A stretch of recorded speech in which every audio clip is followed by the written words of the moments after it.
Chief justice of Pakistan justice Gulzar Ahmed ने कराची में bill boards के गिरने से मुताल्लिक खुद नोटिस की समाअत के दौरान शदीद बरहमी का इजहार करते हुए रिमार्क्स दिए कि लगता है कि कराची को हर कोई तबाह कर रहा है। हुकूमत और मेयर की शहरियों से दुश्मनी है। कमिश्नर कराची ने मामले की रिपोर्ट अदालत में पेश की और एडवोकेट जनरल ने बताया कि उन्होंने मुकदमा दर्ज कर लिया है। चीफ जस्टिस ने बरहमी का इजहार करते हुए रिमार्क्स दिए कि पूरे शहर में बिल बोर्ड्स लगे हुए हैं, अगर ये बिल बोर्ड्स गिर गए तो बहुत नुकसान होगा। आपको मकानों पर बिलबोर्ड्स नजर आएंगे। इमारतों पर इतने बिलबोर्ड्स लगे हैं कि खिड़कियां बंद हो गई हैं। मकानों पर बिलबोर्ड्स की वजह से हवा ही बंद हो गई है। ये तो कानून की सरीहन खिलाफ वर्जी है।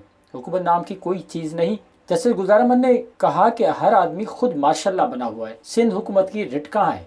कोई है जो इस शहर को साफ करे? अदालत ने एडवोकेट जनरल से मुकालमा किया कि आपका आना जाना उस जगह से है जहां शहर साफ होता है। बच्चे गटर के पानी में रोज डूबते हैं। मेरी गाड़ी का पहिया भी गटर में चला गया था। ये भी आप लोगों का ही शहर है। मुझे तो लगता है कि कराची के लोगों के साथ आपकी दुश्मनी है। जस्टिस गुलजार अहमद ने रिमार्क्स दिए कि वज़ीर आला सिंध सिर्फ हेलीकॉप्टर पर दौरा करके आ जाते हैं, होता कुछ नहीं। पूरे शहर में कचरा और गंदगी है, हर तरफ ताउफुन की सूरत हाल है। चीफ जस्टिस पाकिस्तान ने सवाल किया कि अटॉर्नी जनरल साहब, क्या कोई इस शहर के लिए करने वाला है? शहर से हर कोई अपने हिस्से की बाल्टी भरकर चला जाता है। यहाँ लोग एक दूसरे को मारने पर तुले हुए, लगता है सबके सब माफिया बने हुए हैं। वजीरों को देखो, मुस्कुराते हैं, बड़ी बड़ी गाड़ियों में घूमते हैं। एक छोटा सा आदमी कराची की बिजली बंद कर देता है। रोज 8-10 लोग करंट लगने से मर जाते हैं। किसी की इतनी हिम्मत कि वो कराची की बिजली बंद करे?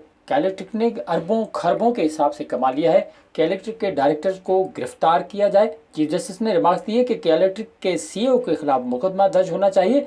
इलेक्ट्रिक की पूरी इंतजामिया का नाम ECL में शामिल किया जाए। हम हुक्मनामा भी जारी कर देंगे।